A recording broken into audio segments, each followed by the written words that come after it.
नमस्कार दोस्तों, स्वागत है आप सभी का हमारे YouTube चैनल पर हैरी स्कैरी टेल्स में। मेरा नाम हैरी है। आज मैं आप सभी के लिए एक और सच्ची और बेहद डरावनी कहानी लेकर आया हूँ। ये कहानी हमें भेजी है अमित सिंह जी ने।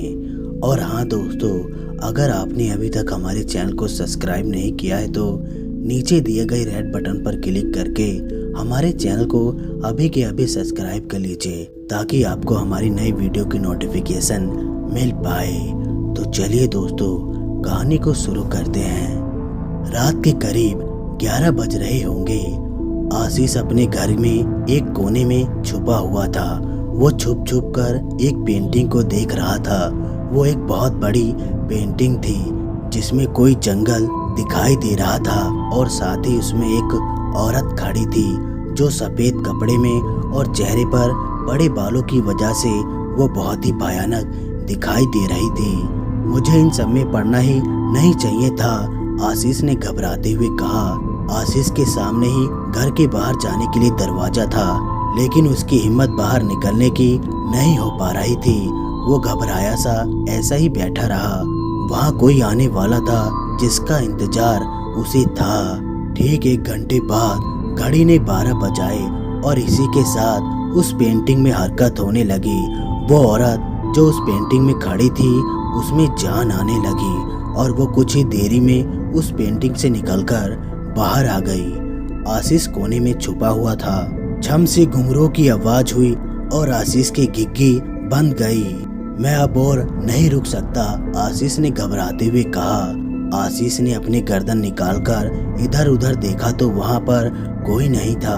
आशीष जल्दी से उठा और दरवाजे की तरफ भागने लगा, लेकिन पीछे से किसी ने उसका पैर पकड़ लिया और आशीष फर्श पर आ गिरा। आशीष ने जल्दी से उठकर देखा तो वहाँ कोई नहीं था। आशीष फिर दरवाजे की तरफ पहुंच गया। आशीष ने जल्दी से दरवाजा खोला और सामने का नजारा देखकर उसका चेहरा पीला पड़ गया। उसके सामने एक नर्तकी खड़ी थी। आशीष ने जल्दी से दरवाजा बंद कर लिया और अंदर जाकर एक कमरे में घुस गया और उसका दरवाजा अच्छे से बंद करके बेड के नीचे छिपकर बैठ गया। बाहर से घुंघरू की आवाज लगातार आ रही थी। अचानक ही वो आवाज उस कमरे के पास से आकर रुक गई। आशीष का दिल बहुत जोरों से धड़क रहा था। चर की आवाज के साथ उस कमरे का दरवाजा खुल गया, लेकिन कोई भी उस कमरे के अंदर नहीं आया था। कुछ वक्त ऐसे ही गुजर गए। आशीष धीरे धीरे सरक कर बेड के दूसरी तरफ आने लगा कि तभी बेड के ऊपर से 2 पैर नीचे लटकने लगे। उनमें घुंघरू बंधे थे। जैसे ही उन पैरों में छनकार हुई वैसे ही आशीष ने अपने मुंह पर हाथ रख लिया और दूसरी तरफ निकलने की कोशिश करने लगा। मैंने तुम्हें पकड़ लिया, दूसरी तरफ से उस स्त्री ने झांकते हुए कहा। आशीष तेजी से घसीटता हुआ उस बेड से निकल गया, लेकिन जैसे ही वो बाहर निकला वैसे ही किसी ने उसे वापस उसी बेड के नीचे खींच लिया और आशीष की चीख उस सभी जगह गूंजने लगी। कुछ देर बाद उस घर में आग लग गई। घर की हर एक चीज उस आग में जल रही थी, सिवा उस तस्वीर के जिसमें अब उस औरत की जगह एक स्त्री नृत्य करने की मुद्रा में दिखाई दे रही थी। तो दोस्तों, कहानी बस यहीं तक थी। कहानी आप लोगों को कैसी लगी लाइक और कमेंट करके जरूर बताएं। तो चलिए दोस्तों, आज की दूसरी कहानी सुनते हैं। तो चलिए दोस्तों, कहानी को शुरू करते हैं। ये कहानी है जोया की, जिसको जिन्नात और रूहानी रहस्यमय जानना। जोया बोलती है, फूफी आप कहाँ चले गए थे? हम कब से आपको ढूंढ रहे थे।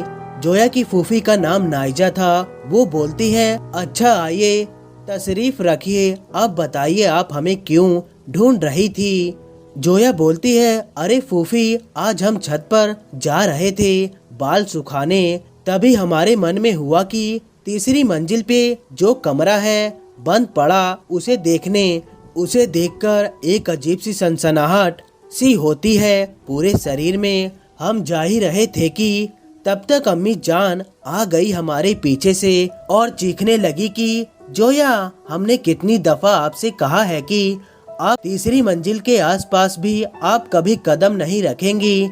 आप हमारी बात सुनती क्यों नहीं है? हमारे जनाजा निकलने के बाद ही मानोगी क्या? इतने में जोया अपनी अम्मी के मुंह पर हाथ रख देती है और कहती है, अरे मेरे अल्लाह, आप भी ना अम्मी, ये कैसी बात बोलती रहती हैं? हम तो छत पर जा रहे थे, यहीं आ गए। जोया की मम्मी कनिस बोलती है, ठीक है तुम कहती हो तो मान लेती हैं, अब नीचे चलो, बाल हम तौलिए से सुखा देते हैं। जोया बोलती है, ठीक है अम्मी। जोया नीचे आते ही सोचती है कि आखिर उस तीसरी मंजिल पर ऐसा क्या है जो अम्मी हमेशा इतनी घबरा जाती हैं। किसी दिन रात को सबके सोने के बाद जाकर देखूंगी। अल्लाह ने कितने होशियार और तेज दिमाग से हमें नवाजा है। और खुद हंसती है। जोया बेटा नीचे आइए, अब्बू इंतजार कर रहे हैं आपका। कनिस फातिमा आवाज लगाते हुए जोया को बुलाती है। जोया नीचे आकर अपने अब्बू के गले लग जाती है। आ गए अब्बू आप? हाँ मेरी शहजादी, अब चलो खाना खाइए, आपकी अम्मी ने आज बिरयानी बनाई है, जोया के अब्बू कहते हैं। खाना खाने के बाद रोज की तरह जोया फूफी के पास जाती है। वो दोनों नीचे बगीचे में चले जाते हैं टहलने। ठंडी हवा चलती है, तभी वहाँ फूफी को पूछती है, अच्छा फूफी एक बात बताइए, हमारा परिवार इस हवेली में कब से रह रहा है? नाइजा बोलती है, ये हवेली तुम्हारे पुरखों की बनाई हुई है, तुम्हारे अब्बू के मियाँ जान ने, फिर उनके अब्बू। हाँ फूफी समझ गई। अच्छा ये बताइए, ये तीसरी मंजिल का सारे कमरे और सीढ़ियों पर ताला क्यों लगा है? हे अल्लाह, तुम कब गई वहाँ? किसी को पूछकर गई और क्यों गई? जोया हैरानी से एक टक फूफी की तरफ देखती है। नाइजा की जबान लड़खड़ाने लगती है, माथे पर पसीना आ जाता है। जोया कहती है, अरे फूफी आप ठीक तो है? क्या हुआ आपको? अंदर से पानी पीने का लेकर आती हूँ। जोया बोलती है, क्या हुआ फूफी, आप अचानक से इतनी घबरा क्यों गई? कुछ नहीं जोया, तीसरी मंजिल पर आप कभी नहीं जाइएगा। हाँ फूफी, पर हमें बताइए तो। जोया की बहुत गुजारिश करने पर फूफी बताती है कि दरअसल जोया, बेहद पुरानी बात है, तुम्हारी हवेली के पीछे एक बगीचा हुआ करता था। उसी बगीचे के किनारी छोर पर एक कुआं हुआ करता था। वहाँ एक जिन्नात का साया था। वहाँ कोई भी गांव वाला नहीं जाता था। दिन पर दिन उसकी शक्तियाँ हावी होने लगी। गांव वाले परेशान थे। तभी तुम्हारी खाला आ गई थी तुम्हारी अम्मी से मिलने। उनका निगाह तय हो गया तो तुम्हारी अम्मी के साथ कुछ दिन बिताना चाहती थी। उन्हें इन सब के बारे में कुछ जानकारी नहीं थी कि गांव में कोई जिन्नात का साया है। जुम्मे की नमाज पढ़ने के बाद तुम्हारी खाला बगीचे की ओर निकल गई। वहाँ हर तरह के पेड़ थे, इमली, आम, जामुन, कटहल। शहर में ये सब उन्होंने कभी नहीं देखा था। इमली का पेड़ कुएं के किनारे था। वो उस कुएं की ओर बढ़ने लगी। तुम्हारी खाला देखने में किसी नूर से कम नहीं थी। काले गुलाब का इतर, लंबे खुले बाल और भी कयामत लगती थी। जैसे जैसे वो कुएं की ओर बढ़ रही थी, वैसे हवा अचानक से बहुत तेज चलने लगी। इनके इमली के पेड़ के पास पहुंचते ही वो बेहोश हो गई। शाम होने को आई, नमाज का भी वक्त हो रहा था, पर अभी तक तुम्हारी खाला हवेली नहीं लौटी थी। सब उन्हें ढूंढते हैं। फिर अचानक से तीसरी मंजिल से किसी को झूले झूलने की आवाज आती है। उसी वक्त नगमा काम करने वाली बाई को तुम्हारी अम्मी देखकर आने को कहती है। कुछ देर बाद ही वो चिल्लाती है कि भाभी जान, आपकी बहन यहाँ है, झूले पर बेहोश पड़ी है, जल्दी आइए। तभी तुम्हारी अम्मी तुम्हारे अब्बू को इत्तला करती है कि घर आ जाइए। थोड़ी देर बाद जब तुम्हारी खाला को होश आया, तब उनसे सबने पूछा, आप कहाँ चली गई थी? वो कुछ जवाब नहीं देती, जोर जोर से हंसती है। क्या हुआ है तुम्हें? ऐसा बर्ताव क्यों कर रही हो? क्या हुआ है? तुम्हारी अम्मी गुस्से में पूछती हैं। उतने में तुम्हारी अम्मी कुछ बोल ही नहीं पाती, मानो जैसे लकवा मार गया हो। फिर तुम्हारी खाला कहती हैं, बगीचे में गई थी इमली खाने, आप भी खाओगी? अप्पी इमली। इतना कहकर फिर हंसने लगती है। घर के सभी लोगों को ये समझते देर नहीं लगी कि तुम्हारी खाला जिन्नात के कब्जे में है। तुम्हारे अब्बू काफी चिंता में थे। आखिर कुछ दिनों बाद निकाह है, ये सब क्या हो गया मेरे अल्लाह। इतने में ही तीसरी मंजिल से आवाज आती है, कुछ नहीं हुआ, मैं तुम्हारी साली को अपने साथ ले जाने आया हूँ अपनी दुनिया में। मैं इससे बेइंतहा मोहब्बत करता हूँ। आने वाले जुम्मे से पहले मैं इससे निकाह करूँगा। और हंसने लगता है। अम्मी के मायके वालों को इत्तिला किया गया कि आने वाले जुम्मे से पहले जल्दी वो आ जाएं। खबर सुनते ही तुम्हारे नाना नानी और जिस लड़के से तुम्हारी फूफी का निकाह तय हुआ था आजाद, वो सब आ जाते हैं। जैसे ही वो लड़का कदम रखता है हवेली में, उसके कुछ देर बाद ही तीसरी मंजिल से जहां तुम्हारी खाला और वो जिन था वहां से गुर्राने की आवाज आने लगी। जैसे तुम्हारे अब्बू और बाकी सब ऊपर की ओर बढ़े वैसे ही वो चौंक गए, मानो जैसे किसी ने पैरों तलों से जमीन खींच ली हो। ऐसा क्या था फूफी? जोया ने पूछा। फूफी बोलती है, बेटा तुम्हारी खाला निकाह के जोड़े में हाथों के बल सीढ़ियों से नीचे उतरती है। मुंह में ताजे मांस का कतरा चबाते हुए वो और भी भयानक लग रही थी। देखते ही वो जिन आजाद को घूरने लगा और बोला, तू करेगा हमारी मोहब्बत से निकाह? उसकी आंख मानो आग उगल रही हो। देखते ही देखते आजाद के मुंह से खून की उल्टी होने लगी और उसकी मौत हो गई। फिर वो जिन्नात जोर जोर से हंसता है और मांस का गोला चबाते हुए ऊपर की ओर चला गया। रात के दोपहर के बीच वो तुम्हारी खाला के साथ इंसानी रिश्ते बनाता है और तुम्हारी खाला तो उसके वश में थी। ये देखकर तुम्हारे नाना जी का दिल दहल गया हो और उन्हें दिल का दौरा पड़ा, जिसकी वजह से वो अस्पताल में कई महीनों के लिए भर्ती थे। उसी बीच तुम्हारे दादा किसी तरह बचते बचते बिना किसी से जिक्र किए दूसरे गांव की ओर बढ़े और बाबा की ओर निकले, जो बहुत ही जाने माने बाबा हैं। माना जाता है कि उनके ऊपर सोलानी बाबा की सवारी आती है। आखिरकार वो पहुंच जाते हैं। जैसे ही वो वहां जाते हैं, उनके बताने से पहले ही बाबा उन्हें सारी बात बता देते हैं। पूछने पर वो बताते हैं कि ये जिन्नात कोई मामूली जिन्नात नहीं है। अब तक इसने कईयों की जान ली है और नापाक जिन्नात है। ऐसे जिन्नात किसी के संग नहीं होते। उन्हें अल्लाह का खौफ नहीं होता है। ये इंसान पर कब्जा करके उनसे संबंध भी बनाते हैं। उस बच्चे का बचना बहुत मुश्किल है। नहीं बाबा, ऐसा मत कहिए। मैं बहुत उम्मीद लेकर आया हूँ आपके पास। रहम करिए बाबा। जोया के बाबा रहम की भिक्षा मांगते हैं बाबा से। ठीक है मियाँ जान, आप परेशान ना हो, मैं चलता हूँ आपके साथ। फिर दोनों ही घर की ओर निकल पड़ते हैं।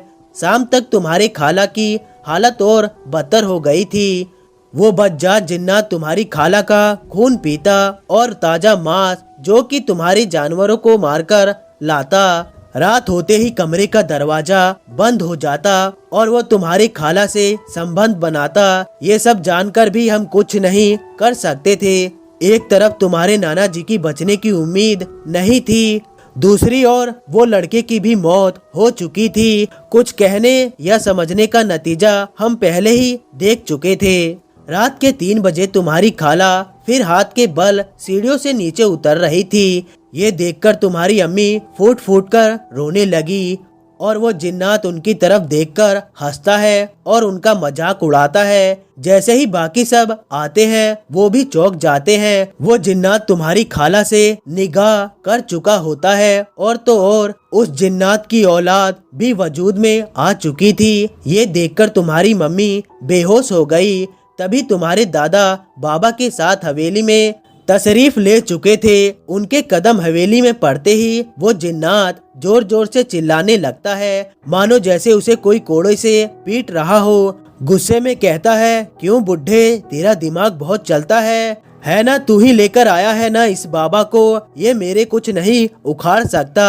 जिन्नात हूँ मैं, हा हा हा। इतने में बाबा मंत्र पढ़ते हैं और बोलते हैं, ला इल्लल्लाह इल्लल्लाह। ये सुनकर ही वो आग बबूला हो जाता है और तुम्हारी खाला के शरीर से चला जाता है। उसके जाते ही वो बेहोश होकर जमीन पर गिर गई। सब उन्हें उठाने दौड़ते हैं। सब बाबा के पैर पकड़ के रोने लगते हैं, बचा लीजिए हमारे परिवार को, और रोने लगते हैं। अब तुम्हारी खाला के होश आते ही बाबा ने ताबीज दी जिससे कि वो जिन्नात उनके शरीर को छू ना पाए। सब खुश हो जाते हैं कि अब वो जिन्नात चला गया। बाबा का शुक्रिया अदा करते हैं। अभी मुसीबत टली नहीं है, वो फिर आएगा अपनी औलाद और उसकी बीबी को ले जाने, पर जब तक इसके गले में ताबीज है तब तक वो जिन्नात कुछ नहीं बिगाड़ सकता। मुझे मेरे और साथियों को बुलाना होगा, तभी मैं इस जिन्नात की रूह को कैद कर पाऊंगा। तब तक ध्यान रहे इसके गले से ये ताबीज दूर ना हो। मैं 14 दिन में अपने साथियों को लेकर लौटूंगा। सब खुशी से रहते हैं, फिर भी मन में डर सा लगा रहता है। अब पूरा 1 हफ्ता बीत चुका था। तुम्हारी खाला की भी हालत में सुधार आ जाता है, पर उनका पेट बढ़ गया, मानो जैसे 9 महीने हो गए हो। ये देखकर सभी हैरान रह गए और तुम्हारी खाला भी ताकतवर होती जा रही थी। उसी दिन रात को अचानक 3:30 बजे सुबह अजीब सी आवाज आने लगी। उसी तीसरी मंजिल से सब घबराकर ऊपर गए। जो देखा वो विश्वास करने योग्य नहीं था। तुम्हारी खाला झूले पर बैठी थी, वही निकाह का जोड़ा पहने, इतर लगाए। इस बार वो अजीब थी कि तुम्हारी खाला को देखकर लग रहा था जैसे वो भी जिन्नात बन गई हो। शायद ऐसा हो भी। सब तुम्हारी खाला का ताबीज देखने की कोशिश करते हैं कि वो उनके गले में है या नहीं। वो जिन्नात जोर जोर से हंसते हुए हवा में उड़ने लगता है और कहता है, क्या देख रहे हो तुम सब? वो ताबीज जिसे मैंने निकालकर फेंक दिया। हा हा हा, पूछोगे नहीं कैसे निकाला? चलो मैं ही बता देता हूँ। तुम्हारे घर की नौकरानी को मैंने अपने वश में किया और उसके हाथों से वो ताबीज गले से तोड़कर फेंकवा दिया। कोई मेरा कुछ नहीं बिगाड़ सकता। अब मैं लेकर जा रहा हूँ अपनी बेगम को अपनी दुनिया में। इतने में ही वो बाबा अपने साथियों के साथ तीसरी मंजिल पर पहुंच जाते हैं। तू फिर आ गया ना मुराद, लगता है तुझे अपनी जिंदगी प्यारी नहीं है। बाबा के साथी कमरे में घुस जाते हैं और चारों कोनों में खड़े हो जाते हैं और जोर जोर से आयत पढ़कर उस पर पाक पानी फेंकते हैं। उतनी देर में वो जिन्नात भी जन्म ले लेता है। उसका भी शरीर एक आग के गोले जैसा था। औलाद के आने से उस जिन्नात को दुगनी ताकत मिल गई। अब वो और ताकतवर हो गया। इसी बीच सुबह की अजान की आवाज आने लगी। उस वक्त उसकी शक्तियाँ कमजोर हो गई और बाबा ने और उनके साथियों ने उसे जिन्नात को कैद कर लिया। पर इन सबके बीच वो तुम्हारी खाला को नहीं बचा सके, उन्होंने दम तोड़ दिया। वो जिन्नात जाते जाते कहता है, मैं अपनी अम्मी की मौत का बदला लूंगा। तुम लोगों की वजह से वो हमारे साथ नहीं आ पाई। इतना कहते ही उसे बाबा कैद कर लेते हैं उसी तीसरी मंजिल के कमरे में। फिर तुम्हारी खाला के शरीर को दफना दिया गया। डर की वजह से उनके जनाजे में भी ज्यादा लोग शरीक नहीं हुए, क्योंकि उनकी मौत जिन्नात के साए के वजह से हुई थी। उस मनहूस दिन के बाद तीसरी मंजिल पर ताला लगा दिया गया और इस बात को 30 साल हो गई। आज तक वहाँ कोई नहीं गया और तुम भी मत जाना जोया। हम आपके हाथ जोड़ते हैं, हम सबकी जान हो तुम। हाँ फूफी, हम ये बेवकूफ़ी नहीं करेंगे और हमें थोड़ी जिन से निगाह करना है। हम तो किसी राजकुमार से निगाह करेंगे। आंसू पोंछते हुए जोया हंसने लगती है, पर उसे दुख होता है उस खाला के साथ जो हुआ। खुदा न करे किसी दुश्मन के साथ हो। पर फूफी, वो कभी लौटकर तो नहीं आया ना, जैसे ही उसने कहा तो? नहीं बेटा, उस मंजिल के दरवाजा पाक मंत्रों से कैद है, कैसे आएगा? अब ये सब बात छोड़ो, चलो बिरयानी की तैयारी करते हैं। आपके अब्बू खाकर गए हैं कि जोया की हाथ की बिरयानी खाऊंगा। हाँ आइए, बड़े अब्बू की फरमाइश है तो जोया कहाँ मना कर सकती थी। चलिए। अब जोया की शादी भी हो जाती है, उसकी एक छोटी बेटी भी हो जाती है जिसका नाम कायनात रखा जाता है। वो खानदान की एक लौती लड़की थी, इसलिए उसे बड़े नाजुक से रखा जाता। अब कायनात 17 साल की हो चुकी थी। इस गर्मी की छुट्टियों में जोया के साथ कायनात भी अपनी नाना नानी के यहाँ चली जाती है उन्हें देखने। परिवार के साथ हंसते खेलते एक हफ्ता गुजर गया, कुछ पता ही नहीं चला। अब सब जुम्मे के दिन दरगाह में उर्स लगाए थे, सब उर्स देखने चले गए। वही मजार पर बहुत से लोग जो दुष्ट आत्माओं से पीड़ित थे, उनके शरीर में भूत अपने आप झूलने लगा, क्योंकि दरगाह पाक जगह थी और बाबा में इतनी ताकत भी थी कि उनके दरगाह में कदम रखते ही रूह भी डर जाए। तभी वहाँ कई जिन्नात का साया आता है जो काबू में ही नहीं आता। कायनात बड़े ध्यान से ये सब देखती है। तभी वो जिन उसी के शरीर से निकल जाता है। तभी उसके घर वाले चिल्लाने लगते हैं कि बाबा उसे फिर बुलाइए। ये इसी तरह करता है, दरगाह से भाग जाता है और घर जाते ही फिर कब्जा जमा लेता है। आज इसका किस्सा खत्म करिए बाबा। फिर बाबा आयत पढ़ते हैं जो जिन्नात को आमंत्रित करके बुलाया जाता है। ये सब देखकर कायनात डरी नहीं, क्योंकि अक्सर वो अम्मी अब्बू के साथ सोलानी बाबा के दरगाह आया जाया करती थी और बाबा की होलिया तो सबसे बड़ी जलती है। सब चादर चढ़ाने के बाद लंगर करा के 2 दिन बाद घर लौट आते हैं। तब कायनात जोया को बताती है कि उसने आज दरगाह पर ये सब देखा। फिर कायनात बताती है कि ये सब ताकत अच्छी नहीं होती, ये जान ले लेती है। कायनात बोली, अम्मी आपको ये सब कैसे पता? आप इन सब की शिकार हुई हैं क्या कभी? जोया बोली, नहीं, पर हमारी फूफी ने बताया था कि हमारी मौसी की मौत इसी जिन्नात की वजह से हुई थी, जो अभी भी इस हवेली में कैद है। कायनात बोली, आपने कभी देखा है क्या अम्मी? जोया बोली, नहीं बेटा। कायनात फिर अगले दिन तीसरी मंजिल की ओर जाती है। तभी उसके नाना जान देख लेते हैं और उसे नीचे लाते हैं। अब कायनात आजकल के बच्चों में से थी, जिसे जितना मना करो वही काम करेगी। कायनात के मन में बेचैनी सी छाने लगी और उसी वही मजार पर जैसे बाबा उस जिन्नात को बुलाते हैं, आयत पढ़कर वो याद करने लगी और 2 कागज पर उस आयत को लिख लिया। दिखने में कायनात भी बहुत खूबसूरत थी, अपनी माँ की तरह। काले कुर्ते में तो उसका दूध सा गोरा रंग 4 चांद लगा देता था, उसके लंबे काले बाल। अगले दिन कायनात रात को सबके सोने के बाद 12 बजे के करीब तीसरी मंजिल पर गई।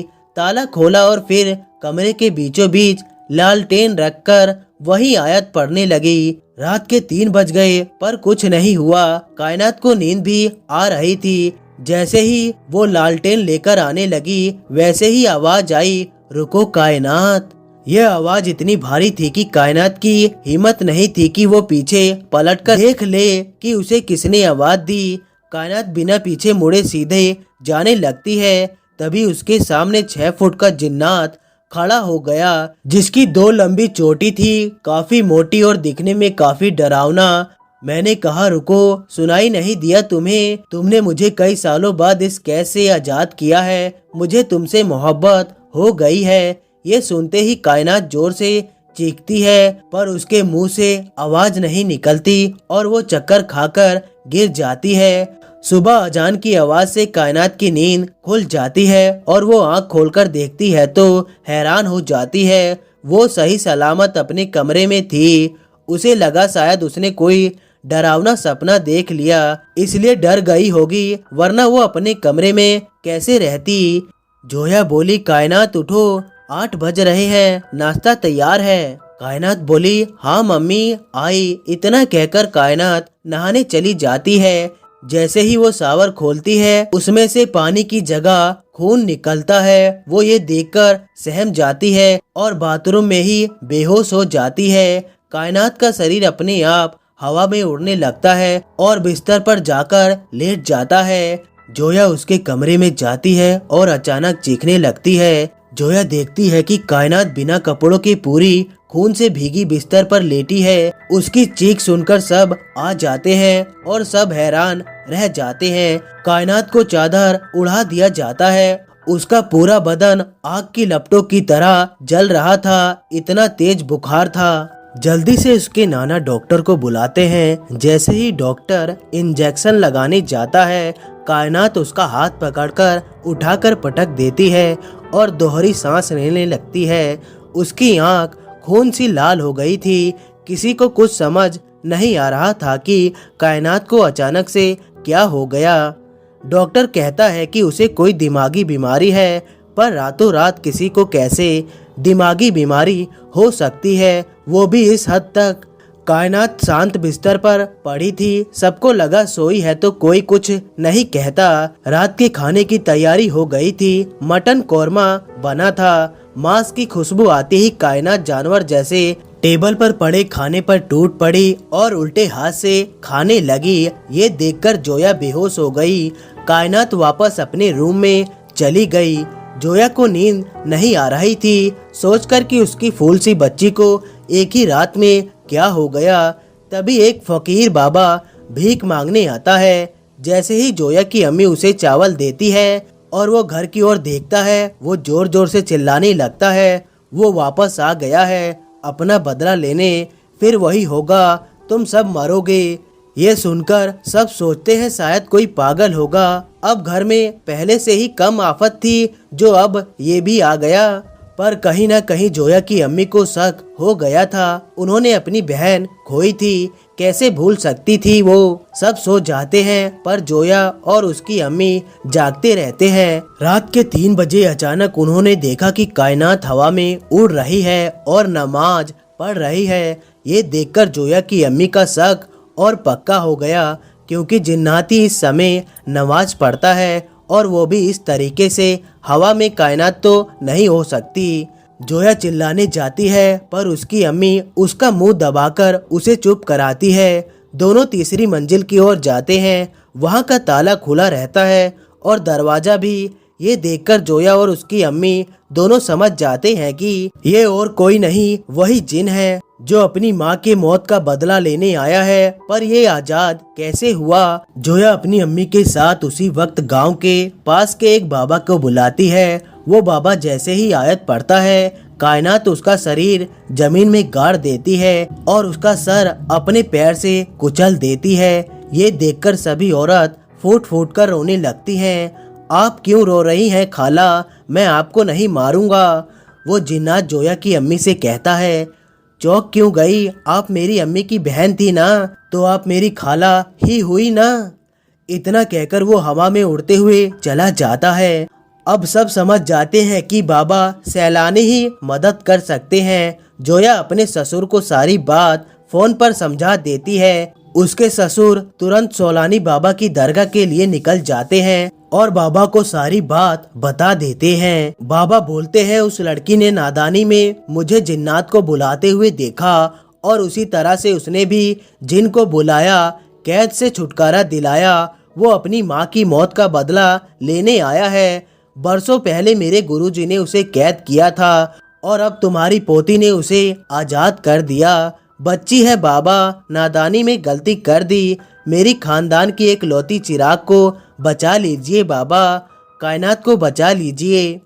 वो दोनों निकल जाते हैं वहाँ से। गुरुजी की आत्मा और कुछ फरिश्ते आकर उस जिन्नात को कैद करके उसे 2 मटके में बंद करके दरगाह में लेकर बाबा की मजार के पास दफन कर देते हैं। अब वो कभी नहीं आएगा। तीसरी मंजिल फिर खुल गई। सब खुशी से रहने लगे। जिन्नात का साया उस परिवार से हमेशा के लिए चला गया। तो दोस्तों, आप लोगों को स्टोरी कैसी लगी? लाइक और कमेंट करके जरूर बताएं। और हाँ दोस्तों, हमारे चैनल को सब्सक्राइब करना ना भूलिएगा। मिलते हैं अगली वीडियो में, तब तक के लिए धन्यवाद दोस्तों।